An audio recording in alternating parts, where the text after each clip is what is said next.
बिस्मिल्लाहिर्रहमानिर्रहीम वातसिमू बिहब्लिल्लाहि जमीआ वला तफर्रकू। और तुम सब मिलकर अल्लाह की रस्सी को मजबूती से थाम लो और तफरीका ना डालो।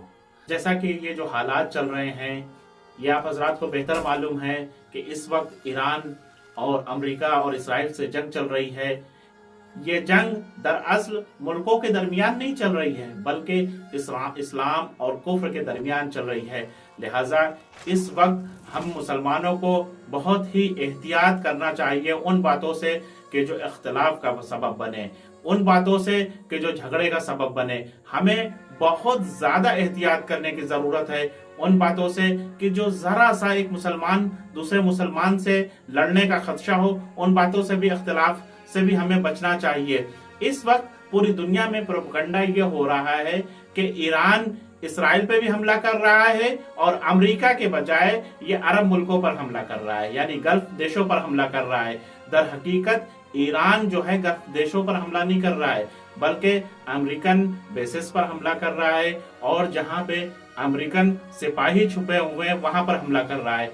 ईरान का वाज़ेह कहना यह है कि हमारी दुश्मनी किसी भी गल्फ देश से या किसी अरब देश से नहीं है, बल्कि हमारा दुश्मन अमेरिका है।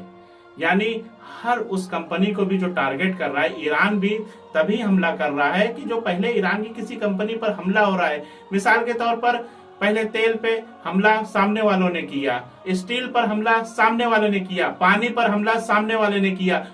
फिर ईरान ने लिस्टें जारी कर दी कि हम फला फला कंपनी पर हमला करेंगे, फला बैंक पर हमला करेंगे, वहां से जो भी रिहायशी लोग हैं 1 किलोमीटर दूर तक हट जाएं। इस वक्त हमें चाहिए कि हम शिया सुन्नी के इख्तलाफ में बिल्कुल न पड़े, बल्कि एक मुत्तहिद हो करके आए, इस्लाम का साथ दें।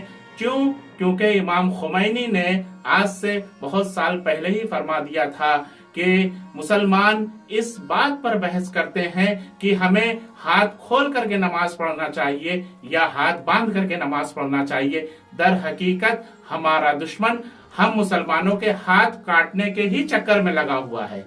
लिहाजा इस वक्त इख्तिलाफी बहसों में न पड़े। हमें अपने ये हमारे घर के मसाइल हैं। इस्लाम एक किला है जिसमें सारे मजहब के लोग बसते हैं, सुन्नी शिया दोनों बसते हैं। ये हमारा आपसी मामला है कि हम हाथ खोल के नमाज पढ़े या हाथ बांध करके नमाज पढ़े। तो ये बाद में हम इस बात पर बहस कर लेंगे कि हमारी नमाज सही है, आपकी नमाज सही है, उनकी नमाज सही है, फला की नमाज सही है, या कौन काफिर, कौन शिया, कौन मोमिन। इस वक्त जो है बिल्कुल इन सब इख्तिलाफों में बिल्कुल न पड़े और इससे परहेज कर इस वक्त आइए अब इस्लाम का साथ दीजिए। और क्यों? क्योंकि सामने वाली जो साम्राज्य ताकत है वो उसने बहुत बड़े प्लान को लेकर के सामने आया है। ऐसा नहीं है कि वो सिर्फ और सिर्फ उसका दुश्मन शिया है, क्योंकि अमेरिका का एकदम वाज़ेह कहना यह है कि हमारा दुश्मन इस्लाम है। उसमें सुन्नी भी आते हैं, शिया भी आते हैं, सारे मुसलमान भी आते हैं। तो ये याद रखिएगा कि जब अमेरिका हमला करेगा तो वो मुसलमानों को मारेगा। आज ईरान है तो अगले मर्तबा में दूसरे मुल्क भी आएंगे।